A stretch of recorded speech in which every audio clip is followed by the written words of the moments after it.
అందరికీ నమస్తే. నేను మీ Sardani. Welcome to Sarda's channel. ఇవాల్టి స్పెషల్ రెసిపీ ఒకే వీడియోలో 2 కమ్మని పచ్చళ్ళు తయారీ విధానం చూద్దామండి. ఇలా మనము ఖాళీగా ఉన్నప్పుడు పచ్చడి తయారు చేసి పెట్టుకుంటే కూరతో కూడా పని లేదండి. అన్ని టిఫిన్స్‌లో కూడా సూపర్‌గా ఉంటుంది. ఒక్కసారి నేను చెప్పిన విధంగా ట్రై చేయండి. ట్రై చేసిన తర్వాత ఎలా వచ్చిందో కామెంట్ సెక్షన్‌లో కూడా తెలియచేయండి. ఈ 2 పచ్చళ్ళేమంటే కొత్తిమీర పచ్చడండి. పచ్చిమిర్చి వేసి తయారు చేశాను. ఇంకొకటి వచ్చి పుదీనా పచ్చడి. పుదీనా పచ్చడిలో ఎండుమిర్చి వేసి తయారు చేశాను. చాలామంది పుదీనా స్మెల్ పడని వాళ్ళు కూడా ఇలా తయారు చేసుకుంటే పచ్చడనేది సూపర్‌గా ఉంటుంది. మరి ఆలస్యం చేయకుండా తయారీ విధానం చూద్దామండి.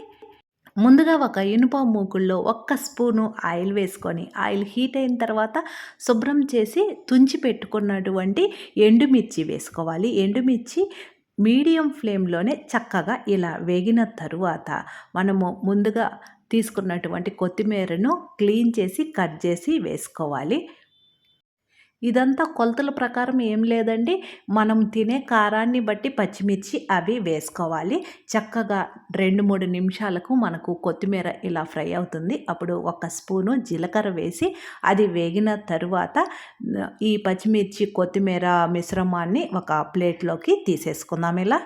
మొత్తం తీసుకున్న తరువాత అదే మూకుడులో మరొక స్పూను ఆయిల్ వేసుకొని, ఆయిల్ హీట్ అయిన తర్వాత ఒక కప్పు దాకా టమోటా ముక్కలు వేసుకోవాలి. అరకప్పు ఉల్లిపాయ ముక్కలు, క్లీన్ చేసి పెట్టుకున్నటువంటి చిన్న నిమ్మకాయ సైజ్ అంత చింతపండు, ఒలిచిన వెల్లుల్లి రెబ్బలు ఒక 10, పావు స్పూను పసుపు వేసి మొత్తం ఒక్కసారి కలిపి మూత పెట్టి మగ్గించుకోవాలి. మధ్య మధ్యలో మూత తీసి కలుపుకుంటూ ఉండాలండి. వాటర్ వస్తుంది. ఆ వాటర్‌లోనే చక్కగా మగ్గుతాయి. 4, 5 నిమిషాలకి చూడండి ఇలా దగ్గర పడుతుంది. అప్పుడు మరొకసారి కలిపి స్టవ్ ఆఫ్ చేసి ఇవన్నీ చల్లారిన తరువాతనే మనం మిక్సీకి వేసుకోవాలి. మిక్సీ జార్ తీసుకొని ముందుగా వేయించి పెట్టుకున్నటువంటి పచ్చిమిర్చి, కొత్తిమీర ఉంది కదండీ!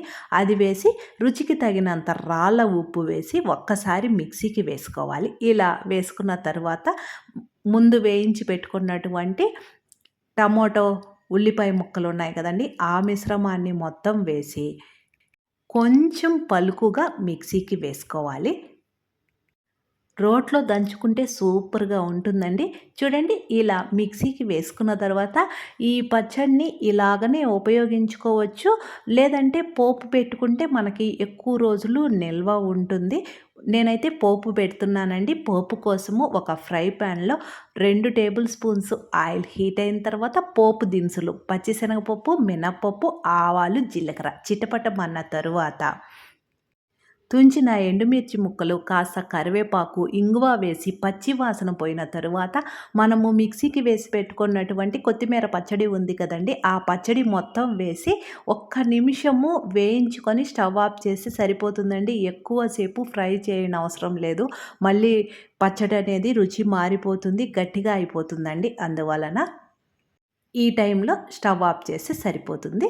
మరి పుదీనా పచ్చడి తయారీ కోసము మందపాటి ఒక ఫ్రై ప్యాన్ తీసుకొని అందులో ఒక్క స్పూను ఆయిల్ హీట్ అయిన తర్వాత 2 టేబుల్ స్పూన్స్ పచ్చిశనగపప్పు, 2 టేబుల్ స్పూన్స్ మినప్పప్పు, 1 టేబుల్ స్పూను ధనియాలు, అర టేబుల్ స్పూను జీలకర్ర, పావు టేబుల్ స్పూను మెంతులు, ఇవన్నీ మీడియం ఫ్లేమ్‌లోనే మంచి సువాసన వస్తుందండి. అప్పటి వరకు వేయించుకోవాలి.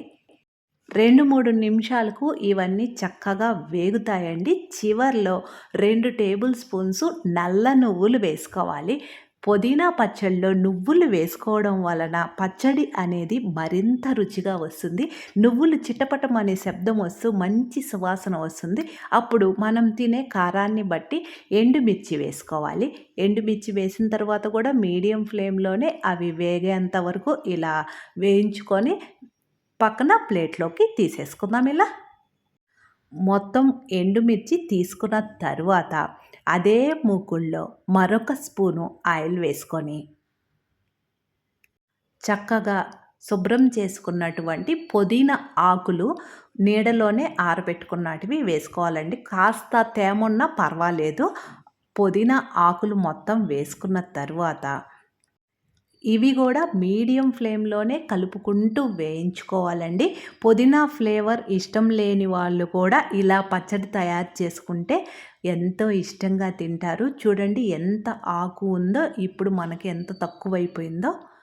ఇలా 4, 5 నిమిషాలకి మనకి ఇలా తయారవుతుంది. అప్పుడు పక్కన ప్లేట్‌లోకి తీసేసుకోవాలి. ఎక్కువ ఫ్రై అవసరం లేదండి. మళ్ళీ అదే ఫ్రై ప్యాన్‌లో మరొక స్పూను ఆయిల్ హీట్ అయిన తర్వాత ఒక కప్పు దాకా టమాటో ముక్కలు, అరకప్పు ఉల్లిపాయ ముక్కలు, పెద్ద నిమ్మకాయ సైజ్ అంత చింతపండు, 4, 5 వెల్లుల్లి రెబ్బలు ఒలిచి వేసుకోవాలి. పావు స్పూను పసుపు వేసుకొని చక్కగా కలిపి మూత పెట్టి మగ్గించుకోవాలి. మధ్య మధ్యలో మూత తీసి కలుపుకుంటూ ఉండాలండి. ఇవి చక్కగా దగ్గర పడతాయి. అప్పటి వరకు మగ్గిన తరువాత స్టవ్ ఆఫ్ చేసి ఈ పచ్చడి అనేది కూడా చల్లారిన తర్వాతనే వేసుకోవాలండి. తడి లేనటువంటి ఒక మిక్సీ జార్ తీసుకొని అందులో ముందుగా వేయించి పెట్టుకున్నటువంటి ఎండుమిర్చి, పప్పులు ఉన్నాయి కదండీ! అవన్నీ వేసి రుచికి తగినంత రాళ్ళ ఉప్పు వేసి ఒకసారి మిక్సీకి ఇలా పొడిగా వేసుకొని స్పూన్ తోటి మొత్తం కలపాలి.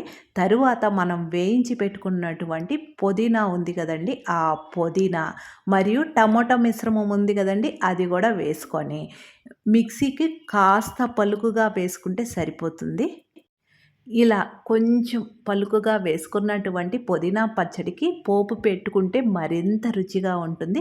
పోపు కోసము 2 టేబుల్ స్పూన్స్ ఆయిల్ హీట్ అయిన తర్వాత పోపు దినుసులు పచ్చిశనగపప్పు, మినపప్పు, ఆవాలు, జీలకర్ర చిటపటమన్న తరువాత తుంచిన ఎండుమిర్చి ముక్కలు, కాస్త కరివేపాకు వేగిన తరువాత మనము ముందు మిక్సీకి వేసి పెట్టుకున్నటువంటి పుదీనా పచ్చడి ఉంది కదండీ! ఆ పచ్చడి మొత్తం ఈ పోపులో వేసి ఒక్క నిమిషం ఫ్రై అయిన తరువాత స్టవ్ ఆఫ్ చేస్తే ఎంతో రుచికరమైన పుదీనా పచ్చడి రెడీ. ఇది వేడి వేడి అన్నంలోకి కాస్త వేసుకొని నెయ్యి వేసుకొని తింటే సూపర్‌గా ఉంటుందండి. పుదీనా ఫ్లేవర్ కొంతమందికి ఇష్టం ఉండదు కదండీ! అలాంటి వాళ్ళు కూడా చక్కగా తింటారు.